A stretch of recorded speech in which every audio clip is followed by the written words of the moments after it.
Hi, this is Dr. Lenore Coleman, President and founder of Healing Our Village. I want to welcome you today to our show. I'm so excited to be here. I'm coming to you live today. After we do our Sugar Busters today, we are actually going to be going to a health fair in Morrow, Georgia, where we're going to be doing our health screenings of blood pressure and blood sugar. We'll be doing some COVID testing, COVID vaccinations. So anyone here in the Georgia area that want to come on out today, we'll be there from 1 to 4, right across the street from the Walmart in Morrow. So at the Oxford Apartments. So we'd love you to come on out. As you know, every week on Saturday, we provide our Sugar Buster series. It is actually a 6-part series, and every week we do a new topic. And this is week 6 of this series, and it is goal setting and behavior change. Now, the topics that we picked to talk about, really, I just didn't, get them out of the air. I didn't pull them out of a hat. These are actually the topics that are recommended by the American Diabetes Association of Diabetes Educators. I am a CDE, a Certified Diabetes Educator, and there is something called the 7 healthcare behaviors that we want you to know about related to managing your type 2 diabetes. Also type 1, but type 2 specifically. So we talk about what diabetes is all about. We talk about healthy eating. We talk about healthy exercise. We talk about goal setting and behavioral change. We have a whole section on your medications. But I also talk about heart disease, hypertension, cholesterol management, because all of that goes hand in hand in terms of trying to get your blood sugars under good control. So for those of you who missed the very first segment, which is diabetes, what's it all about, I want you to know that your blood sugar in the morning when you first get up needs to be 90 to 130 milligrams per deciliter. Everybody with diabetes needs to have a blood glucose meter. We actually have blood glucose meters that we sell on our website. This is the ForCare meter. I like this meter because it's a Bluetooth enabled meter. So my patients that use this meter, my pharmacists are actually able to see their blood glucose in the cloud. So you test your sugar with this meter, and the result goes right up into the internet, into the cloud for only us to see. And that way we can help you control your blood sugar. So in the morning, you get your meter out. Before you've had anything to eat, even coffee, you need to test your blood sugar. It needs to be between 90 and 130. Closer to 90 than 130. All right? Because the closer you are to 90 to 100, the better you're able to get your A1C less than 8%. So we want you as close to 90 every morning as possible. So that's really, really important. The other thing that I want you to know about is your hemoglobin A1C. It is so important that A1C number is 8% or less. I really would like you to be at 7%. Normal A1C is 4 to 6%. That's normal. If you don't have diabetes, that's what your A1C should be. So the closer you are to getting your A1C as close to 7% as possible, or even under 7%, the closer to normal blood sugars you have. I wanted to start with this information because a lot of you missed segment 1. And so for every segment, I start off letting you know what your numbers need to be, A1C as close to 7% as possible. Morning blood sugars, 90 to 130. And I have to always mention blood pressure. Your blood pressure, especially if you're an African American, needs to be as low as possible, as close to 120 over 80, if we can get you there. But for sure, the goal, according to the national guidelines, is 130 over 80. So all of you should have a blood pressure cuff if you have hypertension. If you need to purchase one, again, we have blood pressure cuffs up on our website. You just go to the Village store. That's HOVHealth.com. You just go to the Village store. We sell our meters. We sell our blood pressure cuffs. We also are selling Village Club. It's really important for those of you who are struggling with your blood sugar, struggling with your A1C number. You need some help. You need to sign up for Village Club. $5 a month, $60 for the year. That gets you in touch with my pharmacists, my dietitians, whoever we feel is the most important member of our team to work with you, to get your number down. So this is not a commercial. Okay, I'm not doing this to make money. I'm doing this because I really care about the community at large. And I know that African Americans have more diabetes, more heart disease than Caucasians and other races of people. And so I'm really doing this as a community effort. So all of you out there that have diabetes, that have hypertension, it runs in families, which means by definition, there are people in your family that have the same thing. So now, this is Memorial Day weekend, all right? This is a sad weekend. You know, we kind of turn, lemonade from lemon seeds with this weekend, because this is a Memorial Day weekend. This is where people go visit people's graves. I never did that, but this is what people do on Memorial Day weekend, all right? I'm trying to keep people from dying. Can we do that? Hashtag no more funerals. Hashtag no more funerals. So when you're there together, gathering as a family, bring out your blood. Have somebody bring a blood pressure cuff. Have somebody bring their blood glucose meter. And after you all have dined sufficiently, after you've had the rib tips and the macaroni and cheese and the coleslaw and God forgive us, the peach cobbler and whatever else you're eating on Monday or Sunday, you need to take people's blood sugars. You need to take people's blood pressures. And then if they're high, I just told you the numbers, you need to call my 800 number so we can get you signed up for Village Club. So we don't have our community continuing to die before their time. So important. All right, so now, enough preaching. I'm going to talk about goal setting and behavior change. Really important for you to know.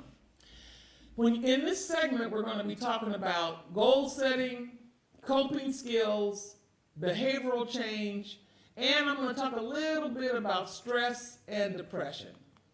Now, you are your primary care provider. You set your goals, and once you set your goals, you have to figure out how you're going to achieve those goals. See, I'm not there with you when you get up in the morning, all right, to have your breakfast. I'm not there at lunchtime when you're making the decision, am I going to go run through the fast food place because I didn't bring my lunch with me, or I didn't think ahead about what I was going to eat at 1 o'clock, 2 o'clock in the afternoon. I'm at my job. You didn't think about that. And I'm not there at night when you're getting that dinner ready, or maybe you're not cooking and you decide to order pizza or whatever else decision you've made. I'm not there for your choices. But it's important that in order for you to achieve your blood sugar goals and your blood sugar goals, blood pressure goals, you have to figure out a path, a way in which to achieve those goals. It's really important.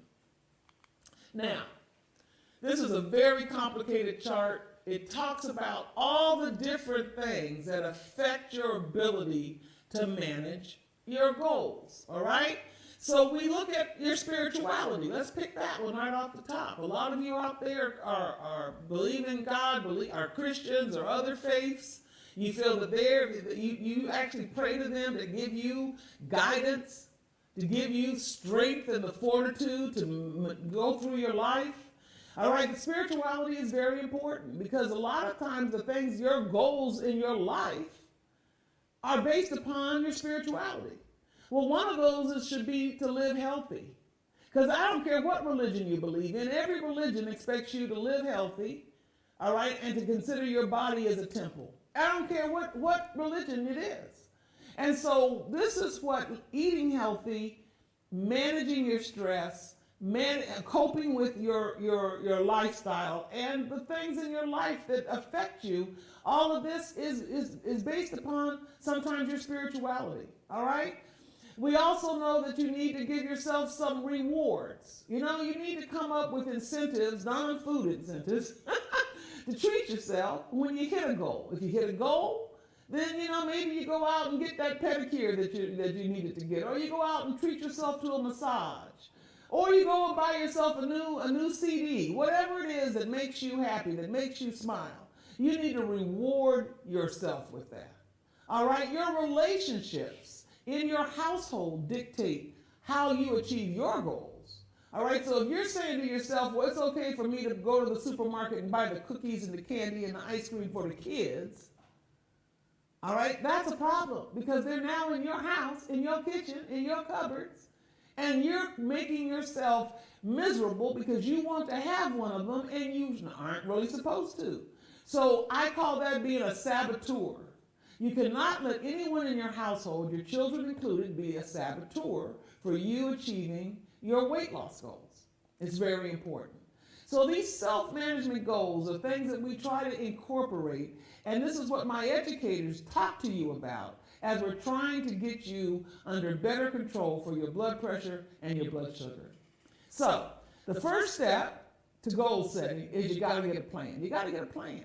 All right, you know, it's so funny. I was talking to somebody a couple days ago, and I said to them that there are many people out there right now, people in your family, people that you know, maybe you are lost. You're lost. You're not, you know, we've had a very traumatic 2 years,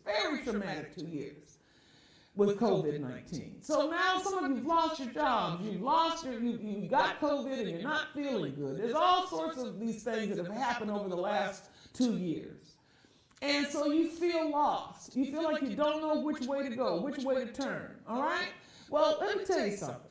If you're trying to get from point A to point B, if you're driving your car from point A to point B, you know, you go to Google Maps, right? You put in your location. You put in your destination. You need a map to get you from where you are to where you're trying to go. Well, that's what you need to do for your health. You got to have a plan. You got to have a map with where you are and where you're trying to go. So you got to ask yourself some questions. You got to ask yourself what you're going to do. What you're going to do. What you're going to do to change things in your life to make it so that you can lose weight. Listen. I've had a problem with my weight since I was 8 years old. I am now almost 70 years old. All right? I go up and down and up and down and up and down. The more stress in my life, the more I eat. The less stress in my life, the less I eat. It's my issue. Right? So right now, I am back to being focused. You know, COVID, thank God, has really decreased, so we're able to get out more and do more things, which is good.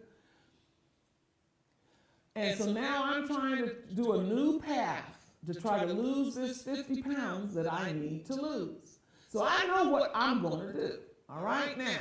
But how much am I going to do every day to make that happen? How many changes am I going to make in my life to make that happen? And where am I going to do that? How am I going to get my exercise in? Am I going to do that around the block? Am I going to do it in a pool? How am I going to get a stationary bike off of OfferUp or eBay, and I'm going to start exercising in my bedroom while I'm watching the news? What is my plan for me to increase my minutes of exercise every day? And then I need to then think about how confident am I that I will actually achieve this goal? How confident am I that I'm going to actually achieve this goal? So there's a little test you can give to yourself. You're going to basically determine on a scale of 1 to 10 how confident you are that you can achieve whatever goal you've set. All right, so let's say I decide that I'm going to walk every day. Somebody says, well, Dr. Coleman, you know, you want to exercise, you're trying to lose weight, what are you going to do? And I say, I'm going to walk every day. And they say, Dr. Coleman, how confident are you that you're going to be able to walk every day? Truthfully. So listen, you can lie to everybody else, but don't lie to yourself. So truthfully, how confident am I that I can walk every day? And if I think about that on a scale of 1 to 10, it's probably maybe a 3. Because I know I'm not walking every day. I'm just not. And I'm not walking every day, not because I don't want to walk every day. I do. But my life is complicated. It's busy. I got all these things that just pop up that I don't anticipate because I'm running a business. I'm running an organization. And so a lot of other people's issues impact my life. So I'm about a 3 on a scale of 1 to 10 that I can walk every day. So then the person says to me, well, Dr. Coleman, what is realistic? How many times a week do you think you could realistically walk? And the answer to that question is I could probably do 3 times a week, probably, to start. I could probably do that. So then that's better than nothing. So that's where I'm going to start. That is now my plan for getting my exercise in. And in a couple of weeks, I'm going to reassess. Did I do that? Did I walk 6 times in the last 2 weeks? And the answer to the question needs to be yes. If the answer to the question is no, then I have to then figure out what I did to sabotage myself. And I have to figure out how to get rid of those barriers, get rid of the things that are sabotaging me from hitting my goal. All right? All right. Now, what are the steps to goal setting? Well, you got to identify what you want to do. I want to lose 50 pounds. So I know what I want to do. Then I have to break down these changes in my life, the small little daily things I'm going to do that are doable, small enough to be doable, achievable. If it's challenging, then I need to know that and try to come up with really creative ways to make it less challenging. And it needs to be a behavior that I'm changing. We're talking about behavior change. All right, so I was talking to one of my colleagues a couple of days ago. She's about 100 pounds overweight. And she is now at the point in her life where she knows that she's got to lose weight. She's got to lose weight. She can't be 100 pounds overweight. She can't be 100 pounds overweight. So she's there mentally. You got to get there mentally. You got to first decide, okay, I'm done. I got to start doing something today. I'm not going to wait till the weekend. I'm not going to wait until after Memorial Day. I'm going to do one change today. So this is what her change was. She doesn't like to drink water. I don't like to drink water either. So she said that she went out and she bought the little tiny 8-ounce bottles of water. And she has a cardboard box in her kitchen. And so she drinks down. She figured out she could drink that 8-ounce bottle of water in about a couple of minutes. Or about 3 times, 3 chugs, she could get that 8-ounce down. And then she throws that bottle into the cardboard box. So at the end of the day, she can see how many of those 8-ounce bottles she actually drank. And if she needs to get a few more in, then she does. Now, so that's a behavior. See, the problem was she didn't drink water. She problem solved it instead of carrying these big, huge bottles of water around, which she's not going to drink. And she's not in a position to sip on it all day long. That works for some people. Let's say you're at the desk and you're at a job where you're just sitting there and you have this big bottle of water on your desk. Well, then you can sip from it all day. But that's not her lifestyle. So that wouldn't work for her. So she problem solved it to 8-ounce bottles, the cardboard box in her kitchen. That was what I thought was the best. Because every time she walked into her kitchen, she looked at that box and she knew she needed to drink another bottle.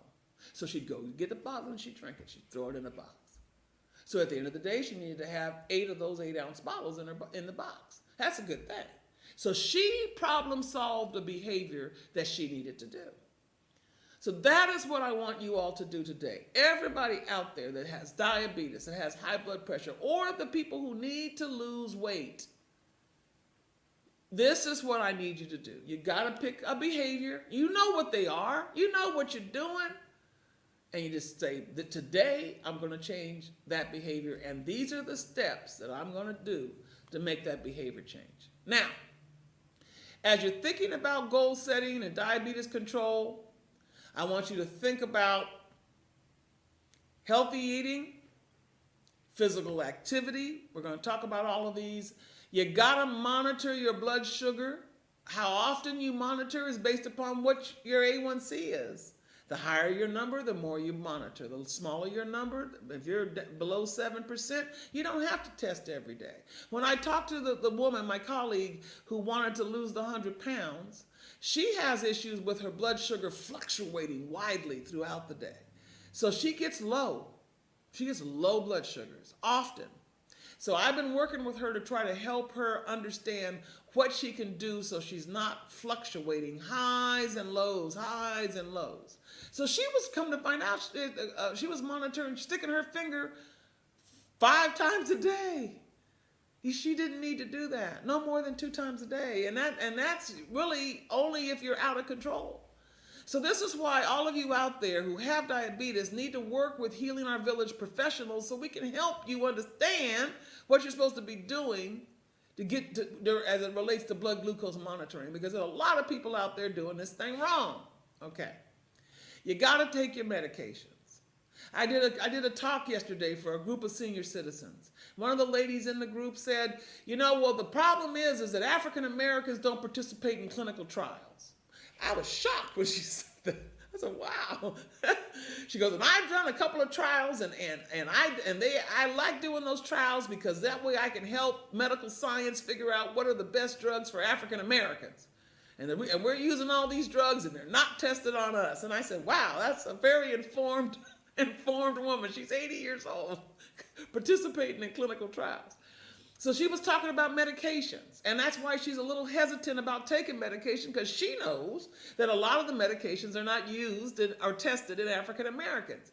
So I said to her, well, that's why the people in the African American community need to work with Healing Our Village educators, because we actually know which medications work best in us versus Caucasians and other races of people. This is what we do. This is what we study. And my pharmacists are aware of that. All right? So that's why it's important to not only take your medications as prescribed, but you need to make sure you're on the right medicine for you. All right? This is not one size fits all. All right? Pharmaceuticals and medications are not one size fits all. And so you need to be on the right combination for you. Also, thinking about reducing your bad habits. It's really important that you think about that, all right? And then coping with your stress. We're going to talk a lot more about that. But listen, right now what we're going to do is we're going to take a short break, all right? We've already covered quite a bit of things, and so I just want you to get up, go get that glass of water, walk in place for a few minutes, and we're going to come right back. Don't go anywhere, because we're going to be coming right back.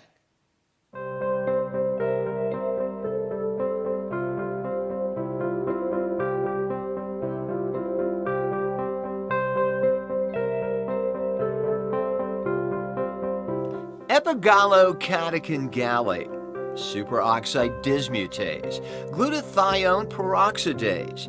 Now, those are names you probably aren't familiar with, but you should be. Those are antioxidants known to fight free radicals. In fact, did you know that some viruses are actually alcohol resistant? One major study showed that by adding the epigallocatechins from green tea, it killed the virus on contact. Please allow me to introduce myself. My name is Mark Johnson. I'm here to share with you an exciting new, technologically advanced, patent-pending green tea hand sanitizing wash from Handout Protection. Now, this is not your typical hand gel designed to just smear all over your hand. This is a hand washing sanitizer to cover your entire hand, both the front and back of your hand, in between your fingers and your wrist. This is a non-sticky sanitizing hand wash designed for convenience to take with you in your purse, pocket, or carry in your lunchbox. As Dr. Josh Ridge has stated, what goes on your body goes into your body. That is why we choose only the highest FDA-compliant ingredients, such as 75% isopropyl alcohol and organic green tea brewed with alkaline water. The only way to protect yourself and your family is to always carry a disposable package of Handout with you. This may be the only handout you ever need.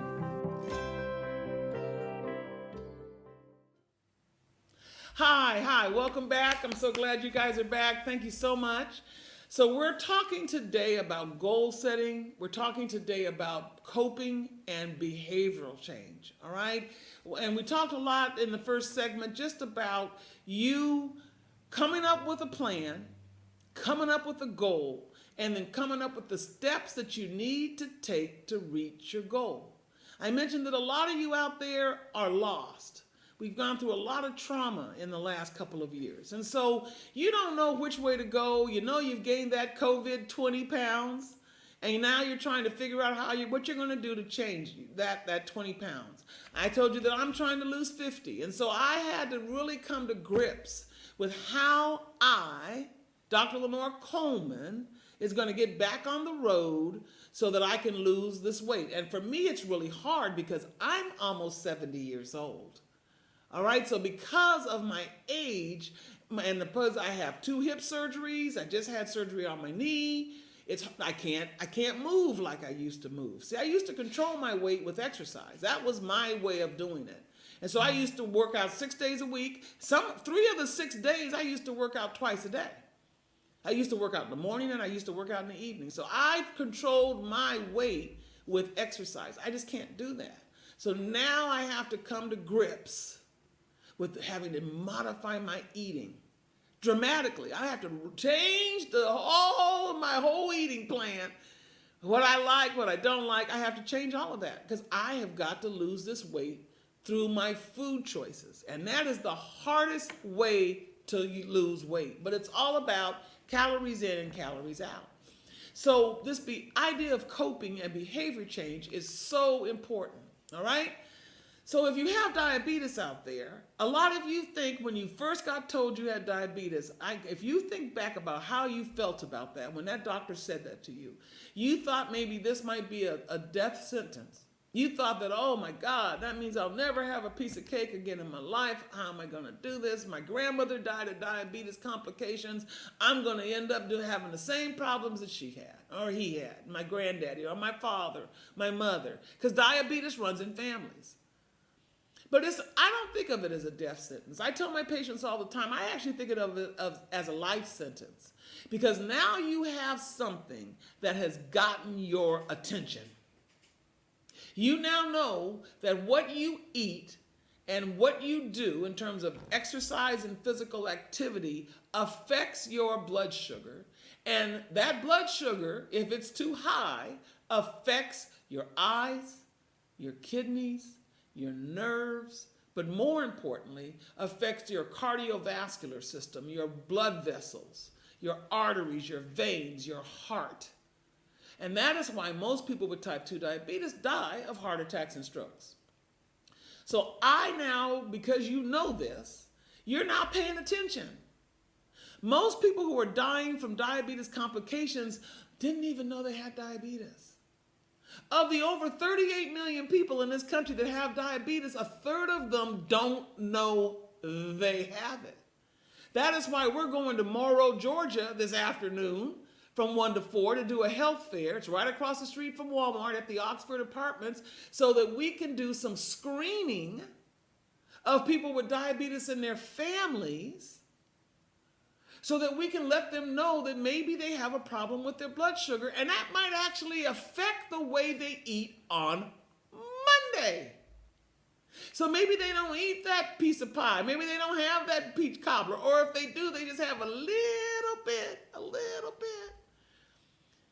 Right? Maybe they don't put all that extra sauce onto the barbecue. Maybe they don't have as much macaroni and cheese. Maybe they don't have as much beans, because I now have told them that they have diabetes, their blood sugars, or they have pre-diabetes, and their blood sugars are higher than they should be. And so they got to watch what they eat, right? They cannot have a ton of carbs, because that's what increases sugars and starches. That's carbohydrates. That's what increases your blood sugar, okay? So I think that maybe the diagnosis of diabetes, I'm always the cup half full person. Okay, my best friend used to tell me that I could figure out a good reason to use peach pits and lemon seeds. She said, Coleman, you can always find the good in something. And that's just who I am. I'm the cup half full person. All right, so I always look at the positive to things. So if you've been told you're diabetic, you have diabetes, you're a person with diabetes, who have you told that? Or are you keeping that secret? Because you don't want nobody in your family to know that the doctor just told you that you may be predisposed to diabetes, because you know that if you tell that to someone who loves you, they're going to start being the food police and watching what you eat. And you don't want them telling you what to eat. So therefore, most people with diabetes don't tell nobody. See, I know that for a fact because I do health fairs. And I talk to patients all the time. So the question you really have to determine is, if you do have diabetes, who are you going to tell? Who needs to know? Somebody needs to know. Especially if you're taking insulin. Somebody needs to know. Because when they find you on the floor passed out, they need to know that you have diabetes and that you're on insulin and maybe you're having a low blood sugar reaction. And so what they need to do is give you a glucagon injection to be able to revive you. They need to know. They need to know. Somebody needs to know. Luther Vandross was dead in his place where he lived for days. For days. Nobody knew it. So everybody out there needs to have somebody checking on you. If you're living by yourself, you need to have somebody checking on you every day, every day, every day. Hey, this how you doing? 2-minute conversation, but they need to be checking on you, especially if you have diabetes, especially if you are on medications for your diabetes, because diabetes medications, what they do, a lot of them do is make your blood sugars drop. Some of the ones I don't like, and we talk about this in my medication section, I don't like medications that drop your blood sugar whether your blood sugar is high or not. Those are the sulfonylureas. Those are your glipizide, your glycerides. They drop your blood sugar whether it's high or not. Those drugs are predispose you to low blood sugar reactions. I don't like those medicines. People that work with me aren't on those medicines. I call their doctors and get them off of those medicines. If you're taking glipizide or glyceride, you need to call our 800 number and join our village club so we can help you get off those medicines because you shouldn't be using them. Yes? Okay. And you need to also figure out, how did your friends and family react? Because the way they're going to react to you is based upon what they know about diabetes. How diabetes has impacted them and their family. And a lot of the things that they're going to say to you might not be correct. They may be giving you wrong information.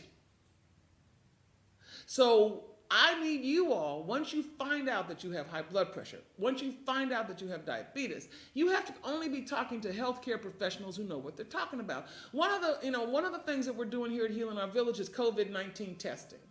And we've been educating people about COVID-19.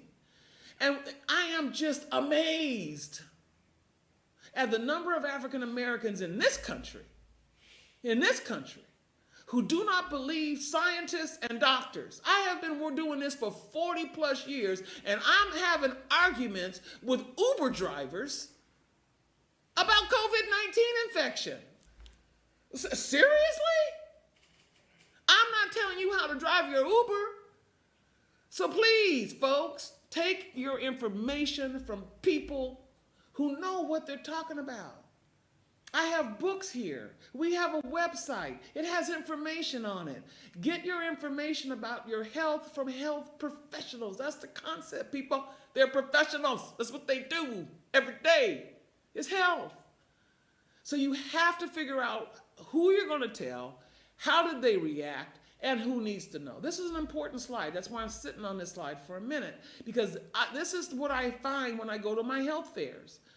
Is that people have so much misinformation about diabetes. And they were told 5 years ago that their blood sugar was high and are taking nothing, doing nothing. And then they come to my health fair and their blood sugar's 323. We just did a health fair last week. The person's blood sugar was 323. I just told you blood sugar is supposed to be but less than 100. If you're normal, if you have normal blood sugar, and if you have diabetes, it's supposed to be between 90 and 130 milligrams per deciliter. The person had a 323. So if you have diabetes out there, you need to be testing your blood sugar today. Hopefully you did it this morning. If you don't have a blood glucose monitor, get one today so you know what your number is. It's very important. Now, how did you react when you found out you had diabetes? You were afraid. Of course you had some fear because you don't know. It's the unknown. And so the unknown makes you afraid. You might have been angry, right? because this runs in your family, and here you have it, and you should know better, and so you're mad at yourself because you let this happen to yourself. But no, it's genetics. It runs in family. This is you can't blame yourself for this. But once you know, now you are to the blame if you don't fix it. Maybe you got depressed. You just said, okay, well, you know what? I'm not thinking about this. Listen, I do a lot of work with church folks, and church folks will tell me all the time, I'm not claiming this, okay? I'm not claiming it. And they told me I had diabetes, but I'm not claiming it, all right? The Lord's going to heal me. Okay, well, that's good. That's good. The Lord's going to heal you. Okay, so that means you need to do what would Jesus do, okay? WWJD, I can tell you what Jesus did. He walked everywhere he went, right? And he fed the multitude with fish. Okay, so you're going to talk about what would Jesus do. You need to start doing some of you. There's the Daniel fast for you religious folks out there. Look it up. Okay, so not getting depressed, understanding that you're in control of this is what you need to do. And it's not that hard, trust me, it really isn't. You can get your blood sugar under good control with just a few little changes in what you're doing every day. So don't be down about it. Don't be depressed. Be proactive, and let's get going. You may feel some anxiety because now you don't know, should I eat this? Can I do this? And so that gives you anxiety. Again, denial, huge. All right? I'm not claiming this. I don't believe the doctor knew what they was talking about. Because, he asked me some questions, or she asked me some questions, and I didn't tell them the answers to them questions, or I kind of fudged the answer a little bit. So how could they have diagnosed me with diabetes when I didn't really tell them everything? Okay, well, number one, please tell your doctor everything. Because, we are not mind readers. Okay, seriously. All right, so you got to tell them everything. And you got to accept this stuff. It is what it is. Okay, there are people who are not here today because they didn't want to claim they had COVID. They thought it was something else. They was in the hospital bed about to be put on a ventilator in the ICU talking about, no, I don't have COVID. Okay, seriously. Come on, folks. All right, so there's something that just, the sun comes up every day. The sky is blue, okay? I live in a blue sky world. I do not live in a purple sky world. Everybody has to accept things that there are some things you just have to accept are real, all right? And so denying it is not going to make it go away. And you can't blame anybody. There's no blame for this. This is a chronic disease, runs in families. So this is just something that happens and 38 million people have this issue, right? So let's talk about being depressed about it, because this is a big deal. Mental health is a huge thing in this country, all right? I know you all have been watching the news, all these gun, mass shootings, etc. What struck me as I'm watching the news is less about the shootings and more about the fact that mental health over the last 2 years has skyrocketed.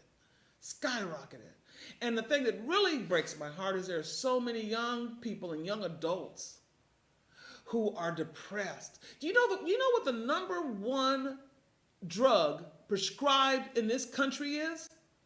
Antidepressants.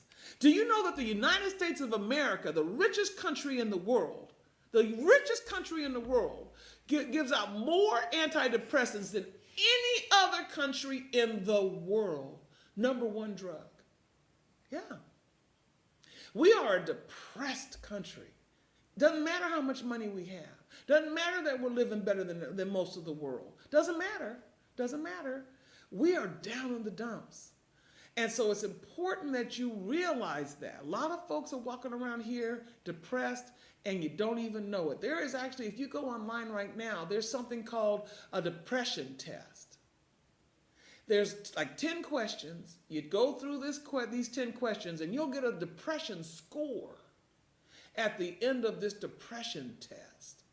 And if that score is 15 or greater, you got depression. You need to be seen immediately by someone because you're walking around here sabotaging yourself because you're so in the dumps. All right? There are some people who are still in bed today, not because they want to be, because they can't get out of bed because they are so depressed. So it's important that you understand that when you get a chronic disease like diabetes, or for sure you can imagine if you just found out you have cancer, you're depressed. And so you have to figure out first of all, what depression is, but then how we're talking about coping, we're talking about behavior change, what you're going to do to cope with it. So depression comes from a change in actually the way your brain functions and the chemical functioning of your brain. There are actually what they call neurotransmitters, which are basically chemicals in your brain, and they float through your brain and they go from one synapse, that's where the electrical charge is, from one brain synapse to the other synapse. So there's these electrical currents that are going through your brain that help you think, to help you remember that all the brain functioning is based upon these chemicals floating around in your brain. And there are some that make you happy, like serotonin. All right, there's some that can make you sad if it's too high or low, dopamine. So these are the two main ones, serotonin and dopamine. So most of the drugs used for the management of mental illness, schizophrenia, anxiety, depression, bipolar disease, those drugs work by affecting the levels of serotonin and dopamine, those chemicals that are in your brain.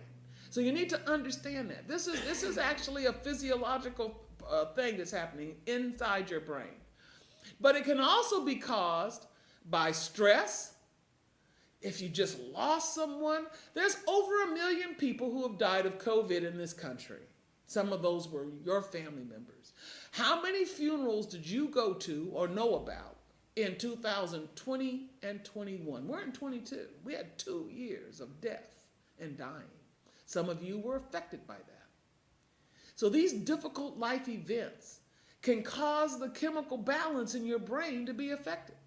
Your environment, the medications that you're taking for maybe arthritis or COPD or whatever you're taking. There are some medications that can also affect the balance of those chemicals in your brain. So when you're talking about depression, it actually affects your ability for you to function day to day. It affects how well you handle the stresses of having children. Children are stressful, especially if they're bad children. A lot of y'all got some babies, kids in your household. They are stressing you out and you are depressed because you have to deal with them. Yes? Okay. It affects your ability to eat. It affects your ability to cook. It affects your ability at your workplace. All of these are the day-to-day ability of you to function and to be successful and to be happy and to be prosperous. All of this is affected by depression.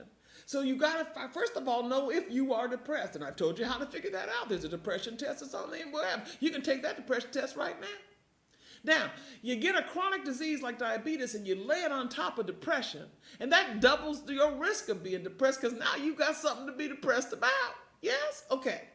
So we know that it can be because of a chronic disease. Having a chronic disease is stressful, and it can also lead to poor physical and mental functioning, which we've talked a little about, but it also makes you say, you know what, I don't care.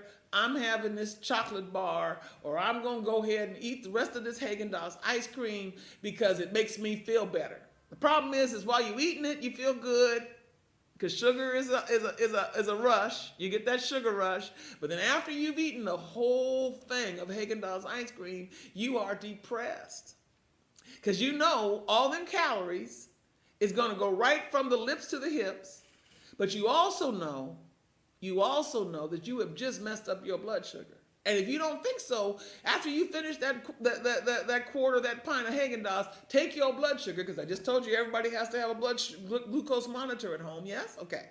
So you go take your blood sugar after you finish that quarter ice cream. See, you don't even want to know what that number's going to be, but I will tell you for sure enough, it's not going to be 90 to 130. I can tell you that. I know that for a fact. Especially if you take your blood sugar right after you had the ice cream, right?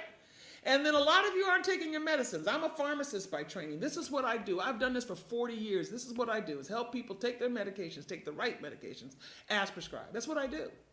And I know that you aren't taking it. And you tell me all sorts of reasons why you're not. I forgot to take it. I don't like the way it makes me feel. I don't believe in medications. I want to use natural methods to get healthy. Okay, good. All right, I love it. Now, you're going to do the whole holistic approach, okay? Now, if you've decided, and I have a good friend, he decided that he's just only going to eat raw. In fact, he's about to open up a smoothie shop in Stockbridge, Georgia, where all he's doing is raw. So he's not even cooking the food. Forget just eating vegetables. He's not even cooking the vegetables. They have to be raw, okay? So that, I say, is the far extreme. That's way over here on the right-hand side, right? And then there's the other side of the spectrum where you're going to eat whatever you want to and you don't care, okay? So there you got, those are the two spectrums. Somewhere in the middle is where I need you to be. All right, something that you can do, that you can change your lifestyle to make sense. I told him, I love you dearly, but I'm not going to only eat raw because Coleman can't do that. That's another one of them expectations that I'm not going to set for myself because I know that Coleman is not going to do that because I need to eat hot food. I need to cook my food. I just do. I like hot food, right? Okay. But I told you I'm on a path right now to try to lose 50 pounds. So let me tell you what I've eaten today so far because I got to keep track of everything I eat in a day. Let me tell you what I did, because I'm trying to eat more plant-based. That's my goal. Remember I said goal setting. So my goal is to eat more vegetables, okay? So here we go. This morning I got up and I had egg whites because I don't want my cholesterol to go up, even though my cholesterol is good. So I got some egg whites. And I got some fresh spinach. I'm only eating fresh. No more frozen or canned foods. None more fresh. Everything's fresh. Every vegetable and every fruit is fresh. Okay. I'm even buying it at stores, not grocery stores. I'm not shopping for my vegetables and my fruits at grocery stores anymore. I'm only going to go to stores that I know are getting their stuff from farmers, and they're not using all these pesticides because Coleman, this pesticide stuff worries me, makes me nervous, right? Because I think it's cancer causing. So I'm not going to be eating no fruits and vegetables with all these pesticides and these genetically modified organisms. I'm not doing that. Okay. So I got to go to stores where I know the vegetables are fresh. So I took me some fresh spinach and I threw it in the thing. I sprayed my little pan with some spray, cooking spray, and I threw that spinach in there and I just sauteed it for a hot minute, then threw the egg whites in there with just a little bit of cheese, And that's what I ate for breakfast this morning, okay? So that was probably about maybe 250 calories because I need to eat 1,200 to 1,500 calories today. That's another behavior change modification for me to get this weight off. All right, so now I've had so far this morning, maybe I've had about 300 calories. So I still have some more calories to eat, and I'm going to eat probably a salad for lunch, all right? Okay, so trying to make these modifications helps me not be depressed because I woke up this morning and I actually did the right thing, so I'm feeling pretty good today because, I'm actually on program. I'm on my plan. I'm trying to hit my goal, all right? So taking your medication and following your meal plan helps you not be depressed if you have diabetes. Okay. Now, people with diabetes may have depression due to worrying about long-term complications. So you have people in your family that have blindness or kidney disease, they're on dialysis, or they had a heart attack and stroke, or they have severe nerve disease, right? They have all of these complications of diabetes, and so you're worried about that. Well, you don't have to worry about that because I just told you what you do in order not to have those complications, and then you just have to get your blood sugar under control. Really simple. And your blood pressure under control. So if you get your blood sugar and your blood pressure under control, you don't have to worry about complications, yes? Okay, but those of you who don't know you have diabetes, that's a problem because you're getting the complications. And you don't even know that you have high blood sugars. You're thinking you got this stuff because you're getting old, or must be something else going on. Yeah, no, it's your blood sugar and your blood pressure. Trust me, all right? The other thing we know that people with diabetes have depression because they think that diabetes will affect their work environment. Remember when we started off with who have you told you have diabetes? Many of you live in fear of letting your workplace know that you have diabetes because you don't want that to affect your health insurance. Because guess what? Diabetes is a pre-existing condition. Yes, it is. Oh, absolutely. Now, thank goodness to the Affordable Care Act, as long as that stays in place, they cannot deny you health insurance because you have a pre-existing condition. But understand that is just one Senate vote away. one Senate vote away from going away. So it's important that you should not live in fear right now of people knowing that you have diabetes, but I probably wouldn't necessarily let my employer know about that at this point. I'm just worried about that, okay? And remembering that diabetes has caused damaging effects because you had friends and relatives that had diabetes. One of the main things that comes up when I counsel patients is, I don't want to be on insulin. And I say, why not? And they usually tell me two things. I'm afraid of needles. So they have a fear of injections. And they'll name the person, my aunt, grandmother, mother, father, uncle, whatever. When I was a little kid, I used to have to give them their insulin shots because they were too afraid to give themselves a shot, or they couldn't see well. So they couldn't draw up the insulin into the insulin syringe because they couldn't see the little lines on the syringe. So they had their kids in the house give them their insulin shots. So now this kid is a grown-up adult. I've just told them they had to take insulin, and they go right back to when they were 8 years old. And they have this fear of remembering what that looked like, because they remembered, and as soon as the Uncle Joe got on insulin, Uncle Joe had a heart attack and went to the hospital and died. You know, there's this whole thing about African Americans die more frequently in the hospital, and they think that's a myth. No, that's true. No, that's true. That's true. It's not a myth. We have a higher death rate in hospitals than other ethnic groups. No, that's true. No, that's true. Okay? All right. So these are why a lot of people who find out they have diabetes get into this state of depression, because of these factors. So we spend a lot of time at Healing Our Village just talking about what that means, what does it mean to you, and trying to dispel a lot of these myths that are out there. So have you seen or know of anybody who's depressed? Well, what does that look like? You know what it looks like. You know when somebody's depressed, right? They're sleeping more than they used to. Is there something that you can do to help somebody who's depressed? It's hard. You really need to be a mental health professional. If they have true bipolar disease or schizophrenia or some of the really diagnosed diseases that are out there, most families they just aren't equipped to be able to help that. So that person really needs to go and see a healthcare professional. Right now, our kids are just in a bad area. You have to talk to them every day. You know, we used to have family dinners, and that's when we would gather around a table and talk to each other. And parents would talk to their kids. So how was your day today, Johnny? You know, and what happened in school, and you know, what's going on? We're not doing that, you know, because they're upstairs. We don't want to be bothered because we're tired and we just got home from work, and they're up there playing their video games, and we are just so happy that we don't have to talk to them or deal with them because we're tired. I get that. You might have just come home from your second job. All right, I get that.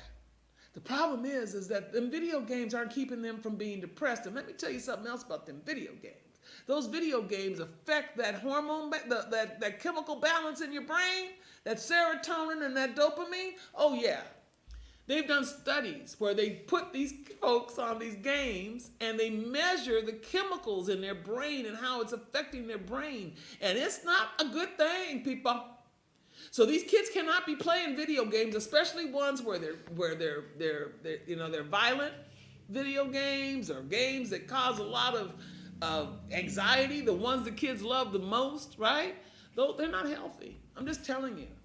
So we need to reconstitute family dinner. It's really important. Especially if you have extended family, grandma's there or auntie's there in the house. Everybody needs to be sitting around this table talking. And you need to be asking them how they're doing, how they're feeling, because a lot of them are not doing good. A lot of them are not doing good. My nephew killed himself, shot himself in the head. Mama had no idea that he was depressed. She was working, thought he was fine. Yeah, but he wasn't fine because he blew his brains out. Yes, he did. You know, because he got bullied at school and he got suspended. And that was a life trauma big enough for him that he decided he didn't want to be here no more. Childhood suicide is that, in fact, it came out this week that the #1 cause of death in children is suicide. they're killing themselves. It used to be car crashes, but you know they got the whole car seat thing figured out all of that. Yeah. So it just the lines of car crashes versus suicides, they just crossed each other, and so it's kids killing themselves. So you got to make sure your kids aren't depressed, folks. It's very, very important. What are the symptoms? How do you know? How do you know if someone's depressed? Well, they just seem to be down. It's prolonged sadness. They're irritable. They're angry. You can tell they're worried about something. Feeling guilty, worthlessness. Let me tell you something about these kids and these school systems. Let me tell you something. Way too much emphasis on grades and how well you perform. And you got to be in, advanced placement classes. And you can't go to college unless you scored this number on your SAT. All of that. That wasn't the way it was back in my day, right? Now, I just happened to have a super good GPA because I love school. And so I didn't have good grades because I needed to go to college. I had good grades because I happened to love school. And I happened to have this thirst for learning. So that was just me, right? But there's some people who don't want to do that. But there's a lot of pressure on them to go to college and to get these grades and to pass these tests. And they got to take all the advanced placement classes. Way too much pressure. They don't get to play. They come home from school, they're at school all day, and they didn't do 6 hours of homework. 6 hours of homework. So they don't get to go outside. They don't get any sunshine. We got to rethink this whole get into college thing. Because there's data that shows that just because you have a degree, you're not necessarily the best of the best in terms of being a worker for me. I got a whole bunch of folks that I have had to let go. They were A students, but they didn't have the skill set I needed to do the job I needed them to do. So it has very little to do with how smart you are to be successful in this world that we're living in 2022. I'm going to tell you that right now because I'm a business owner and I'm in the healthcare business and I know that for a fact. So we got to rethink our society, folks, because it's really affecting our kids. I'm sorry, this whole thing with this shooting and all of this stuff going on, it's just affected me. But anyway, other signs of depression. They feel worthless. They feel guilty, and they'll say that to you. I'm just not good in this, or I'm not good at that. Or, I don't really see why you would want to hire me, right? So they don't feel like they have value. Everybody has something valuable that they can contribute, even if it's a small thing. And we need to be building that up in people. They've lost weight, or more importantly, they've gained weight because people use food as a way to deal with their anxiety and their stress. Trouble sleeping. You should be able, if you're a child, you need to have 8 to 12 hours of sleep. I don't understand about this bedtime stuff. I call up my people I know, my friends, and they got their grandkids over or whatever, or I call up some of my patients, and their kids are answering the phone at 9 o'clock at night, 10 o'clock at night. Bedtime. My kids went to bed at 8:30. Sleepy or not, I didn't really care, okay? But they got in the bed, in their pajamas, at 8:30. They didn't get a 9 o'clock bedtime till they was 14 years old. I am not playing with y'all. And kids ain't supposed to be up at 12 o'clock. They need 8 to 12 hours of sleep. That is a scientific fact. That's a scientific fact. For you want them to do good in school. So all of this stuff that we're doing, parents, you know what? Listen, there's stuff on TV that they're not supposed to be watching after 9 o'clock. That's why they put those shows on at 9 o'clock. They're supposed to be in bed. They're not supposed to be no kids watching. So we need to make sure that our kids are sleeping. If your kid's not sleeping, all of a sudden you wake up and you turn over and your kid is in bed with you, that means that something woke them up, made them get up and come and get in bed with you. That's a sign.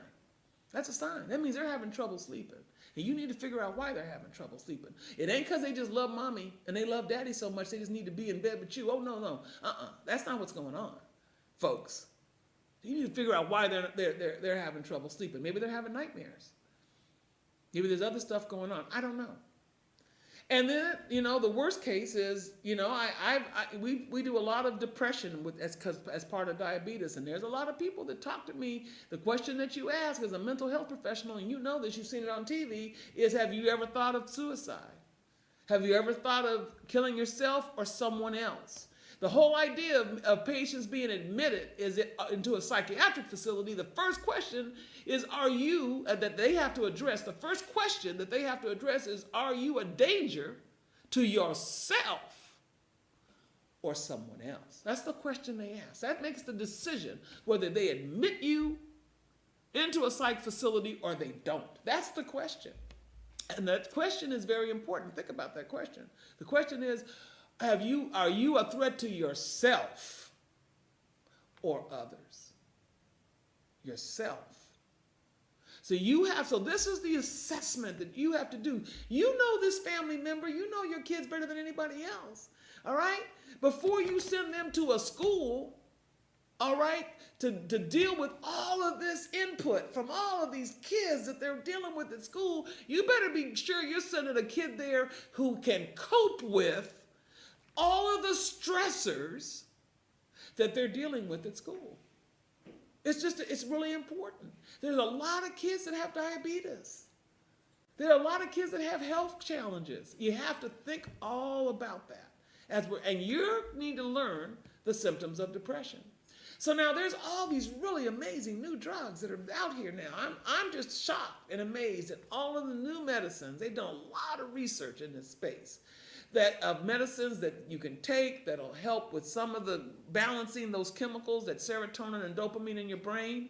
And so, we need to make sure that they're going to see a healthcare professional, that the doctor knows what they're doing, to try to give them the right medicines for them. For those who want a natural remedy, maybe, St. John's wort has some benefits in depression, right? But I tell you, one of the most important things that help depression is exercise and sunshine.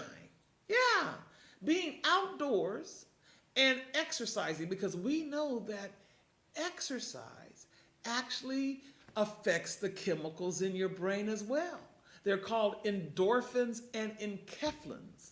That's the name of the chemicals in your brain that when you exercise, the levels of those go up. And that's why when you get off the treadmill or you get off the bike or you finish your walk, you're feeling good because you have just bounced up the levels of those things that work in your brain. Yeah? Okay. So there are ways, the best way to treat depression is get out here and do something that you like to do. Line dancing, basketball if you're a guy, tennis, whatever. Things that don't cost a lot of money, you can do those things. Now let's talk about diabetes and stress. Stress is harder to figure out than depression, right? Because it can occur when there's something that puts any kind of stress and strain on you. And so a lot of us throw ourselves into these challenging job positions, into these challenging situations. We gravitate toward people to be our boyfriends and girlfriends, our husbands and our wives, that those people stress you out. But yet, you're dating these people and you're bringing them into your safe space. You see, you've got to have a safe space. I have a safe space. Everybody can't come to my house. I don't talk to everybody on the telephone. Coleman has a safe zone that I protect very carefully because I'm not letting anybody stress Coleman out. If you start stressing me out, you got to go. Now, that's just me personally. I'm just talking about me. All right? Because you don't even know sometimes that these people, these are maybe your loved ones, your husband, your wife, your kids, your grown kids. You want to talk about grown kids stressing you out? I know about that. Okay? So you're in control of your safe zone. Yes, you are. Yes, you are. You get to pick. So in order to decrease your stress, you have to take control of that yourself as an individual. But more importantly, you must take control of your environment. You have to make your house where you live, your apartment, your house, a safe zone for you. What makes things stressful for you? Again, we talked about that. Let me tell you, there's something called white coat syndrome. When you go to see your doctor and you have high blood pressure, your blood pressure may be higher as soon as that doctor walks in. As soon as they put you in that room and you're waiting for the doctor to walk in, or as soon as that nurse comes in to take your pressure, your blood pressure goes up. It's called white coat syndrome. As soon as you see the white coat, your blood pressure goes up. So that is a negative life event. All right? Traffic. Coleman doesn't do traffic. I have never done traffic. The jobs that I picked throughout my entire career, and I've been working since I was 15 years old, I had to be able to get there from coffee pot to coffee pot in 30 minutes. Did you hear what I said? So I had my coffee pot in my house. And when I poured that coffee and got in that car to get to where I was going to work, I had to park it and I had to get up to my workplace, of which there was always a coffee pot. And so from coffee pot to coffee pot, 30 minutes. No traffic, because I don't do traffic. Traffic stresses me out. Okay, you all are picking environments to work in every day where you're making yourself have all of this, right? Okay. Phone calls stress me out. You know what stresses me out? I'm trying to make a phone call. I'm trying to do business. I'm trying to talk to somebody, and I got to listen to a 5-minute answering machine telling me which button to push. See, back in the day, when I called a number, somebody human answered the phone. Hello, can I help you? Okay. So for me, that's a stressor. I know that's stressor. I usually hang up because I can't do it, but sometimes I can't hang up. We're about to go through graduations. We're about to have summer and spring. We've done with spring, summer weddings. Weddings, marriages, the birth of a child, a new job. All of that stuff is stressful. You have to know that and anticipate that when you're now going to end of this, you have to now on the other side figure out what you're going to do to decrease this stress that you're about to put yourself in, because it's going to be stressful. All right, now there are some people who just thrive on it. Everybody who works in the ICU and the emergency room, all doctors and nurses that work in ICU and the emergency, they thrive on stress. They thrive on stress. During the COVID epidemic, I know a bunch of travel nurses who actually left where they lived to go to a place where they did not live to do that. Now, of course, the pay was amazing, but they knew they were putting their life on the line because they were dealing with nothing but COVID patients. But they liked that. They liked that feeling of the adrenaline. It's called adrenaline push. They liked that. There's some firemen. They like that. There's some people who can see themselves running into a burning building. See, Coleman ain't running into a burning building. I knew I couldn't be a firewoman. That was not going to be something I was going to do. But there are some people who thrive on it. You have to see if that's you, and that's okay. Just make sure you're checking your blood pressure. All right, to make sure that your blood pressure is under control, because that stuff causes your numbers to go up. So there are these major life event stressors that you have to realize. And so you have to evaluate this stressful situation that you're knowingly putting yourself in, the choices you're making. You're making these choices. Right? So you have to think about your belief system, your values. What do you value? What is important to you? All right? You have to figure that out. Is it money? So I don't care if I die young, but I'm going to hit that 6-figure salary. I'm going to be a millionaire if it kills me.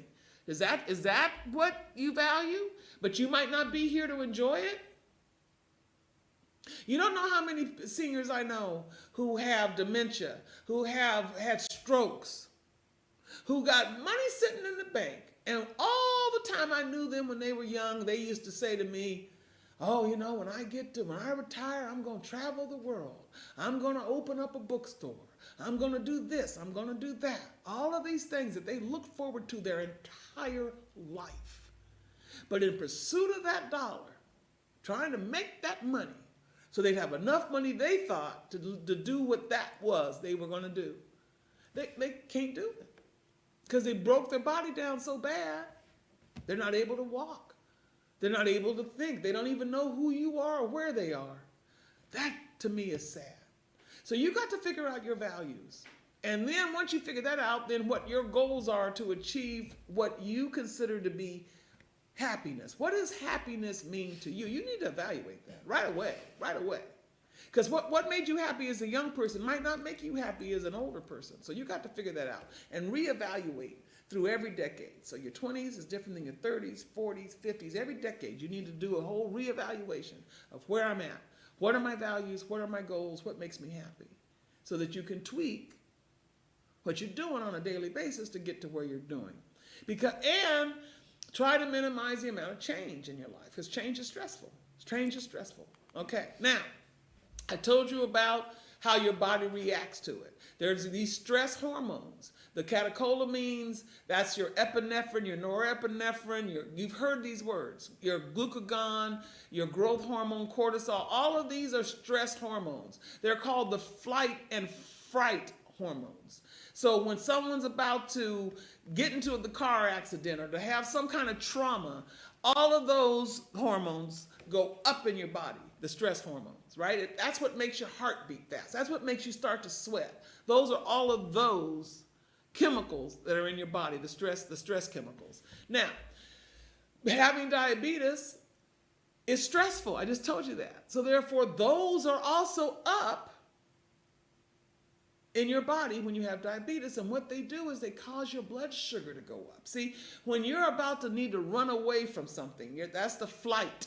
Or if you're afraid, you have fear, during that moment of those things, all of these chemicals, these hormones go up in your body, and then it causes your blood sugar to go up. Because you need that extra sugar to give you the strength. You hear people lifting cars off of people, right? What gave them the strength at that moment to be able to exert that kind of ability to do that? It's because of these stress chemicals that go up in your body. Yeah? Okay. So diabetes, other kinds of chronic diseases causes this to go up as well. So now let's talk a little bit about coping. There is strategies for coping, all right? And your strategy for how you're going to cope with your stress is going to be different than my strategy. Everybody needs to come up with their own strategy. And somebody else's strategy, we buy these books and we read these books and we listen to these health gurus out there, and we're going to decide we're going to be like them. Okay, seriously, save your money. All right, you need to sit down and have a real serious conversation with yourself and somebody who knows you and loves you, and you all can come up with some strategies. Your strategy, all right? There are good strategies and there are bad strategies. So the good strategies, they help us be less stressed, more relaxed. Bad strategies make you tired, make you angry, make you sick, make you tense. All right, so you don't want to do those bad strategies in order to cope with your stress. Sleeping more than usual, right? Bad strategy.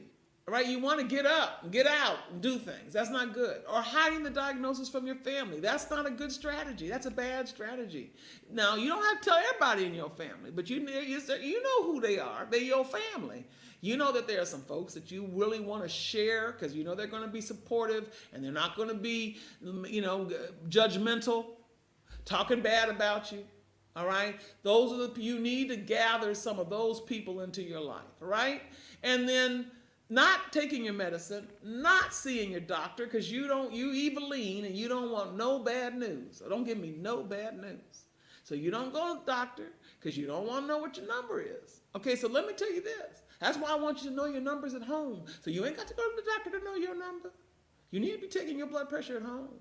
You need to be taking your blood sugar at home so you don't know your number. You can come over here to Healing Our Village. We'll do an A1C. Yeah, we will. You'll know exactly what your number is. And where it needs to be, because we're going to tell you what it is and what it needs to be, all right? So these bad strategies is what we don't want you to do, all right? So good strategies.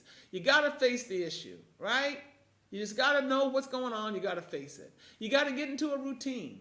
That's the hardest part for me. I have such a hard time getting into a routine, but I'm trying to do better because with my meal planning and my eating, I have to force myself to think ahead because I got to eat. And if I have to drive through a fast food, or I have to pick the one fast foods I'm driving through, and I only am ordering the stuff on the menu that not so bad. There's a few things on their menus now they've added that are not so bad, okay? And then eating these healthy eating strategies into your lifestyle, you got to do that. I've talked to you about what I did for breakfast this morning. So therefore, you got to figure out what you're going to do for breakfast and lunch and dinner, and you need to have those things in your refrigerator.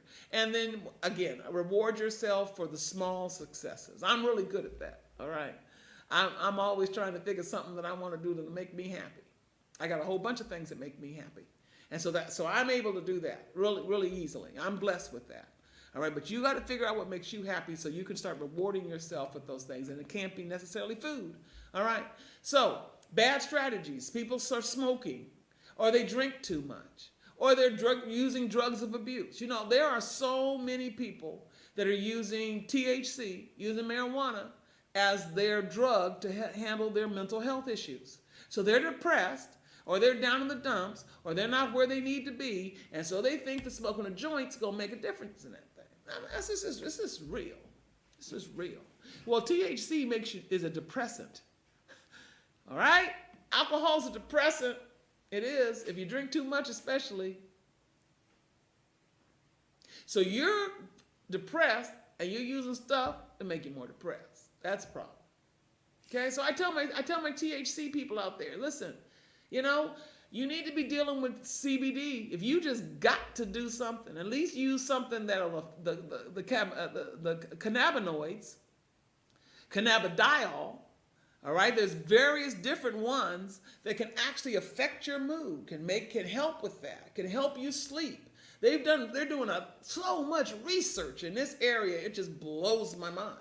You know, there's some that helps your glaucoma. I mean, there is data coming out every day regarding CBD. So if this is something that you need to do and you feel this is what you do, because it has very little THC. THC is bad for your chemicals in your brain. I'm telling you. And for you out there who are bipolar or schizophrenic and you are self-medicating using THC, you're just making this thing worse. Seriously. Because you buying the stuff from somebody on the street and you don't even know what you're smoking. That's a problem. Not to mention, if you're in a state where it's illegal, that means by definition you driving dirty unless you got somebody dropping it off at your house. And the last time I checked, I don't think the weed man or woman was doing that. You had to come to them. Here in Healing Our Village, I'm talking real talk to y'all, seriously. So using drugs of abuse is not a good idea. As a coping strategy, that's a bad strategy. And last time I checked, it wasn't free. So you spending money you don't have in many cases because it ain't cheap. So that's bad. Good strategies. Taking meditation, that's a good thing. Yoga, that's a good thing. Exercise, all of that stuff. Like I said, it gives you them endorphins and enkephalins. Those are good. They make you feel good after you've exercised. So those are good strategies. Now, feeling in control is so important. All right, so instead of trying to do a bunch of stuff, try to do a few things really, really well. Don't overcommit. That's me. But I've learned that. I will say no in a heartbeat. You know, I used to be one of these people who could never say no. People come call me up and can Dr. Coleman, Lynn, can you help me out with this, that. You know, I be saying no to people now. No. I'm in the year of Coleman right now. Okay, I'm almost 70. I'm in the year of Coleman. I told everybody. Told my children especially. Okay, don't call me up for nothing because the answer's going to be no because you need to figure it out. Yeah, I figured it out. You need to figure it out. Okay, that's stressful for me, so I avoid that stressful situation. Okay, and then you got to have a support system. You know, I'm blessed. I am so blessed because I have a bunch of friends. I have friends that still call me that I have known since high school. I keep them. I keep my friends. I had friends that we were close in high school. We're still close. I still call them. I have friends that I met in college. I'm still close to them. I call them. I have friends that I met in pharmacy school. I'm still close to them. I call them. Okay? I call them because just to say, hey, how you doing? What's going on? I don't want nothing from them. Because, I don't do so good with funerals. I don't go to funerals. I'm not trying to see you after you're dead. So I need to come see you or talk to you and get you around. In fact, I'm about to plan a college/pharmacy school reunion for my people, for my crew that I hung out with that are still living in Vegas in December. I took it on myself. I'm the one that's going to send out the save the date card. I'm going to get the hotel. I'm going to let folks know that they want to come up and hang out and we can play some bidwits and some dominoes. That's a good thing. So you have to proactively keep that circle of friends around you because that is so important. All right? So you got to get your family around you. You got to get your friends around you. You got to reinstitute Sunday dinners. Can I just ask everybody to, reinstitute at least once a month, people? Come on, right? We don't have to wait for Memorial Day to have everybody over to the barbecue. Come on, everybody potluck. Everybody bring something. It doesn't have to be really hard on that person, right? If you don't have that family unit or the friends, there are support groups. You just call us. We'll tell you. We'll find you a support group in the area so you can meet some new friends, right? Maybe you want to get rid of your old friends because they cause you a lot of stress. You need to get you some new friends. And so we can help you with that because there are support groups out there that'll help you. And then, we have social workers that we can hook you up with that'll be also able to help you, and psychologists that can help you with coping skills and helping you detect if you're depressed or that you're stressed. You also need to know what you can do yourself. So I talked about cooking in your kitchen. I talked to you about starting an exercise program with a person in your family or a friend. I talked to you about knowing your numbers. You got to know your numbers. And I talked to you about a support group. Let's talk about relaxation. There are a lot of things you can do to help you relax. Meditation, yoga. There's things called biofeedback. You guys have watched some tapes on television. There's a lot of stuff on the PBS channels where there are people on your TV teaching you how to do deep breathing or visual imagery, or if you can afford it, going out and getting a massage. All of that stuff relax you. Okay, for me, the way I relax is like I happen to be blessed enough to have a pool. I have a swimming pool. I love to swim. So that's what my pool is ready to go, man. It's clean. It's the earliest in the season that's been clean. I'm ready to get it. I went and bought me a heater. I got a heater on my pool. My pool is ready to go. First Memorial Day that I'm going to be open and ready for swimming. So that's what I just get in there and just kick around and got my oldies but goodies going, and that makes me. I know all the lyrics to all the songs, so I'm singing in my pool, having a good old time. That's what works for me. You have to work out what works for you. And then what changes you're going to need to make to relax yourself. So you're going to have to put in some specific guidelines for how you allow the world to interact with you. You have to come up with some rules and some regulations. These are your rules and your regulations. All right. Laughter is the best medicine. I don't know if you guys like comedy. Comedy is a great thing. So you got to keep your sense of humor, right? That's really important. Also, getting rid of your obstacles. We talked about that. Identify what those obstacles are. But you also need to learn to measure how you're doing. You need to come up with a way to, and maybe you can't tell yourself how you're doing. So that trusted friend or that trusted family member, you have them kind of, keep track of how you're doing. Because they'll be able to tell you. Especially if you tell them it's important for them to be honest with you, right? It's very important. They can help you measure your success. So that is the end of coping and behavioral change. I hope I gave you one something that you can institute in your life today. Today, all right? Do not put off to tomorrow what you can do today. If any of you live in the Jonesboro, Morrow, Stockbridge, Riverdale area, I'm getting ready to head over to a health fair right now that we're doing at Oxford Apartments. We're doing COVID testing. We're giving COVID vaccinations for those of you who have not been vaccinated. You think COVID's done. COVID's not done. You need to come over here and get vaccinated. For you seniors that need that booster, you need to come get boosted.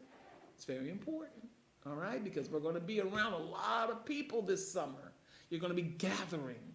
And because of the gathering, you need to be sure that you got your vaccination in place. So we'll be doing COVID testing, COVID vaccinations. We'll be doing blood pressures.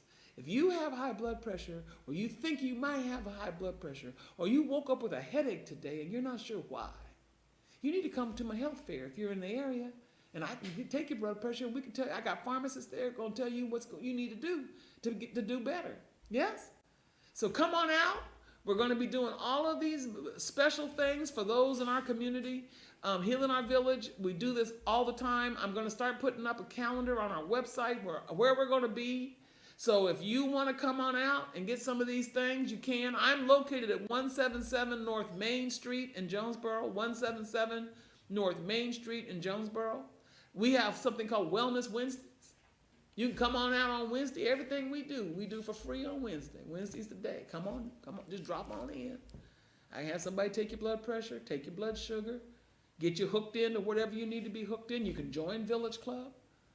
All right, we'll also have notepads that for certain patients that they can get for $10. They can get internet for $10 on a notepad if you're a veteran, if you're a student on a Pell Grant, if you're on a senior on Social Security, if you're on WIC, if you're on food stamps, if you're less than $60,000 a year, if you're Medicaid. We're going to be having those tablets at the event today, and they're here on Wellness Wednesdays. So come on out here. Let's get connected. Then you'll be able to watch my videos that we do on Saturday. You can watch my For Your Health that I do live stream. Right? We're also going to start doing some concerts and some picnics in the park. So you'll be able to know about all of this really cool things that we're going to do over the next 3 to 4 months, because it's summertime, you know? Summertime is when we're supposed to be doing this stuff and hanging out, folks. So come on over. Let us heal the village together. If you don't have a problem, you know somebody that does. So let's get connected, folks. 800-788-0941. Go to our website, HOVhealth.com. We're a nonprofit. We need funding to do the things that we do, folks. So you can go to my nonprofit website, tlc-global.org. You can donate. You can join Village Club today, and let us help you to live the long and prosperous life that you need to live. There's no reason for you not to get to your 70, which means everybody needs to get to 70, people. I'm going to get to be 120. I done bought me a book, teach me how to get to 120. So y'all can go ahead and check out of here early. Coleman's not going early. I'm going to stay, Lord willing, because I'm trying to heal this village. Thank you so much for tuning in, and we'll see you next Saturday. Hi, I'm Dr. Lenore Coleman, president and founder of Healing Our Village. Thank you so much for tuning in to Sugar Busters today. Spread the word. Let your friends and family know to tune in on Saturdays at 11 o'clock, where we have the Sugar Buster series. And all of the Sugar Buster videos are available on our video website, HOVHealth.com. These videos are on demand, so you can watch them at your convenience. Also on the website, we have Village Club, which is our concierge medicine program. You'll be able to talk to a physician to get a second opinion, or a pharmacist to help you with your medicines. We have life coaches, we have dietitians, we even have psychologists. Whatever your needs are, we're here to help you. And Village Club is the way to do that. It's an annual membership, very, very inexpensive, and we encourage those who feel like they need a little extra help to become part of our Village Club. We have a new program, a diabetes prevention program, that is actually a CDC accredited program. And now we have a new app, which we will be launching in the next couple of weeks. Our mobile app will allow you to be able to watch right there on your phone our weekly diabetes prevention workshops. It has recipes, it has handouts, it has the curriculum. It also has access to our Zumba and our yoga classes. You'll be able to watch all of that either on your computer or on your phone. So go to StepUp90.com. For just $6 a month, you can lose up to 5 to 10% of your body weight. All you have to do is follow the guidelines as we put them out for you. So in 90 days, you could lose 5% of your body weight. So summer's coming. Also on the website, HOVhealth.com, we have our Village store, where you could purchase a Bluetooth blood glucose monitor or a blood pressure monitor. Those Bluetooth monitors allow my educators to be able to see your numbers and work with you closely to get your numbers under control. So go to the website. We encourage you to follow us on Facebook and Instagram. If you have any questions, please call us at 800-788-0941, and one of our wellness coaches will get back in contact with you to answer any questions that you may have. Thanks again for watching Sugar Busters. Hello, I'm Dr. Lenore Coleman, president and founder of Healing Our Village. Did you know 88 million people in the United States have prediabetes, and that number keeps growing? Did you know that more than 2 in 3 adults in the United States are either overweight or obese? Healing Our Village is excited to introduce Step Up 90 weight loss and diabetes prevention program all in one. Finally, there is a guided mobile app that will help you lose 5 to 7% of your body weight and help you get your 150 minutes of exercise in every week. All of this is available on your cell phone, notepad, or computer. To install Step Up 90, all you have to do is go to www.stepup90 from your phone or computer and hit the install button.